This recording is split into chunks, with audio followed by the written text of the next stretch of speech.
Tenho atendido na área agora da psicologia, porém, eu sou professora e gosto de ensinar. E dentro do ensino, é necessário sempre eu pensar quem eu vou ensinar, como eu vou ensinar, qual a melhor forma. E dentro da psicologia, a gente tem várias linhas. E eu descobri que tem essa técnica, as técnicas que a gente pode utilizar, que são técnicas dentro da psicoeducação, que te permite trazer conceitos, um certo ensino, provocando, então, a pessoa a se perceber e também utilizando técnicas, estratégias que você pode trazer. Então, por isso que eu migrei para psicoeducação, que eu acho que é o que me atende bem no momento e abarca todos os conceitos e todas as ideias e todos os estudos que eu tenho feito. Legal, muito bonito. Você falando assim, parece que você subiu um degrau após o outro, né? Parece que as coisas Sim. foram se encaixando, né? E o tema hoje aqui é sobre isso daí, sobre desafio, resiliência, transformação. Durante esse percurso, quando você foi falando, eu fui desenhando aqui na minha mente e assim, parece que tudo aconteceu fácil para você, né? Mas, claro, tem desafios. Qual que foi esse maior desafio que você enfrentou aí, que você teve durante esses insights? Agora eu tenho que fazer isso, agora eu quero ser professor, agora eu quero trabalhar com psico. Como que foi? Qual que foi, assim, acho que o maior desafio para você em relação a tudo isso daí? Você me perguntando, eu acho que o maior desafio foi entrar no mestrado. Porque a graduação eu fiz na PUC, então é uma instituição superior mais privada. E esse meu amigo, ele falou, Adriana, você precisa vir para a Unicamp. Uma pelo valor, né? E outra pelo reconhecimento, e até mesmo porque é um campo de pesquisa. Então, é por isso que eu fiz a psicopedagogia, eu prestei, a gente prestava tipo um vestibular, né, para entrar na psicopedagogia, então eu entrei.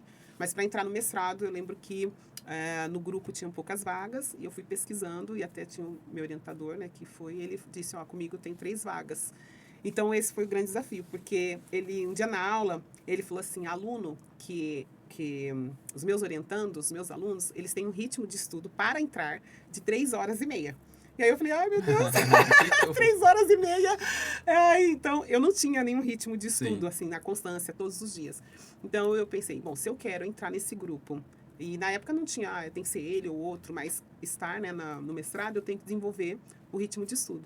Então, eu peguei a bibliografia de lá do programa, o que ia cair na prova, e fiz uma separação lá. Tinha 11 livros, lembro, até hoje. E eu tinha um período para estudar, eu acho que mais ou menos 6 meses, porque eu vi comecinho de janeiro, fevereiro. E a prova seria a média de agosto a setembro. E eu separei e decidi que, ao invés de eu estudar 3 horas e meia, eu estudaria todos os dias 6 horas. Faça chuva, faça sol. E eu trabalhava. Lembra que eu era professora? Sim, trabalhava lá no Prodecad, era professora. Meu horário era das 7 às 14. Não tinha carro, não. Eu pegava 3 ônibus, saía de casa às 5h30 da manhã, que eu morava ali perto do Taquaral. E aí eu pegava um ônibus até Barão Geraldo, outro ônibus... um ônibus até o centro, depois outro até Barão Geraldo, de Barão Geraldo para Unicamp, né? E chegava em casa, também, 6 horas da tarde. 6 horas da tarde chegava. 6 horas. Então, meu ritmo era, eu tinha que estudar, meu compromisso comigo mesmo, todos os dias às 6. 6 horas de aulas, de estudo. E aí eu comecei a fazer o quê? Sair do meu trabalho, ao invés de ir para minha casa, eu ficava estudando na Unicamp. Lá tem biblioteca, lá tem os livros, né? Então eu descia já na faculdade de educação e estudava. Estudei 6 horas. E quando foi a prova, eu lembro que os livros passavam na minha cabeça. Quando eu vi a pergunta lá, então foi, assim, meu maior desafio. Eu queria muito. É fácil, 6 horas, 6 meses, sem estudar. Entre aspas. Foi fácil, né? Foi fácil, sabe por quê? Porque agora você vai falar pra gente o que você tirou de lição disso daí. O que você aprendeu com tudo isso daí. O que você, claro, nem tudo é mar de rosa, né? Mas o que você olhou assim, aprendeu e falou, isso eu vou utilizar pra minha vida. Hoje, sempre que eu tenho alguma dificuldade, eu lembro dessa fase que eu falo, olha, é possível, né? Mas eu tenho que fazer a minha parte. Inclusive, tem gente que fala assim, vamos orar, né? Fazer uma oração aí para dar tudo certo, para Deus realizar as coisas. Deus vai abençoar. Deus vai abençoar, vamos orar. Tá tudo certo. Então, é oração, né? Você pode até orar, mas tem a sua parte também na ação. Então, todas as vezes eu divido dessa forma. Ok, tem uma parte que não me pertence, mas a minha parte eu vou fazer da melhor forma possível. Certo, legal, muito bom. História assim que até eu não sabia, gente. Eu tô até assim... Eu já tinha admiração por ela, agora tá 1 milhão. É porque eu não posso contar, né? Tem agora não, mas agora eu vou sabendo aos poucos. Dri, o pessoal que tá assistindo, que talvez se encontra no mesmo desafio, estudando, trabalhando, cuidando da família, casa, né, os filhos. O que você dá um conselho, dá uma dica, né, como inspiração para elas? Como agora, nesse momento, eu fiz psicologia também, com casa, família, trabalho, né, com todas essas coisas. Meu conselho é, foque, olhe qual é o seu objetivo, anote, né, de modo que você olhe e veja onde você quer chegar. E todos os dias, você tem que ser assim, certo? Todos os dias, o que eu tenho que fazer para eu chegar no meu objetivo. Então, se você tem que estudar todos os dias 1 hora, todos os dias você estude 1 hora. Faça chuva, faça sol. Ah, eu saí, fui tomar um sorvete. Não tem problema, pode ir. Mas chegou, marque seu tempo lá e estude. Então, sempre assim, você foca e coloca o seu plano, mas não fique negociando nesse plano que você colocou, né? Então, o meu conselho é esse. Você tem que ter o foco certo, bem claro, né? E todos os dias dar o passo para chegar no objetivo. Porque você nunca chega de uma vez. Você vai ter que ir subindo aos pouquinhos, né?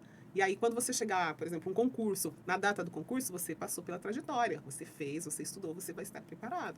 Então, sempre é isso. O foco, eu acho que é o mais importante mesmo. Legal. Isso daí é muito prático seu, né? Porque nas consultas você fala, cadê seu plano? Você anotou? Você sabe pra onde você tá indo? Não, não sei. Então anota, escreve. Então, gente, funciona. Segue o conselho da doutora, que não tem como dar errado. Eu utilizo esse método. Ela sempre me cobra. Tá anotando? Tá fazendo?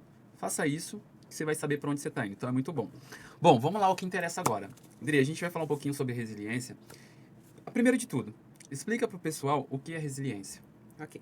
Então, quando a gente fala da resiliência, muita gente tem utilizado esse termo hoje e tem sido até uma questão de estudos sobre resiliência. Sim. E uma coisa que é interessante, que tem tipos de resiliência, né? Ou seja, tem resiliência emocional, resiliência acadêmica, resiliência social, pelo menos esses 3, né? Então, o que seria você ser uma pessoa resiliente? É diante de uma situação, diante de um problema, diante de algo que você passou, você sair dessa situação difícil e sair fortalecido e rápido também, né? Então, porque tem muita gente que passa por uma situação, aí aquilo lá gera uma doença emocional. Sim. E a pessoa resiliente, ela passa aquilo, ela vê exatamente o que você falou, mas o que você tirou dessa sua situação? O que você aprendeu? É a gente entender que a gente não fracassou quando a gente perdeu alguma coisa, mas que a gente pode ter um feedback. O que eu olho, o que eu vejo, o que eu aproveito, o que eu levo para mim. Né? Então, você ser resiliente é você ser capaz de realmente sair fortalecido na situação, superar de forma rápida, né, essa situação. E eu consigo, eu mesmo, fazer essa autoanálise em mim, saber quantos, vamos falar em porcentagem, quantos por cento está minha resiliência, se ela está forte, se ela está fraca. Tem alguma forma de eu mensurar isso daí? Eu não consigo falar, né, 100%, 10%, 20%. Mas você começa a perceber que diante de uma dificuldade, você falou assim, nossa, não vou ficar aqui. Então, você mesmo falar para você e levar o seu pensamento a se direcionar àquilo que você está dizendo. Então, você controlar o seu pensamento para você ter ações organizadas de acordo com aquilo que você quer e não de acordo com as suas emoções, né? Porque as nossas emoções, elas são... Há um turbilhão, cada hora elas mudam. Elas mudam, elas emocional. A pessoa emocional tá alegre, tá triste, tá feliz, então tá sem o controle. Mas a nossa parte racional pode segurar as nossas emoções. Então, a partir desse controle que a gente vai tendo, né, da nossa forma de pensar e da nossa forma a qual nós queremos agir, é que a gente vai também passando a agir de forma resiliente. Certo. E, claro, a gente tem que ter isso, né? E qual que é a importância que eu tenho que praticar essa minha resiliência para que cada vez mais ela se torne fácil e prática na hora de um desafio, de uma adversidade? Qual que é a importância de eu ver que está acontecendo uma situação e eu preciso sair daquela situação de forma rápida? Qual que é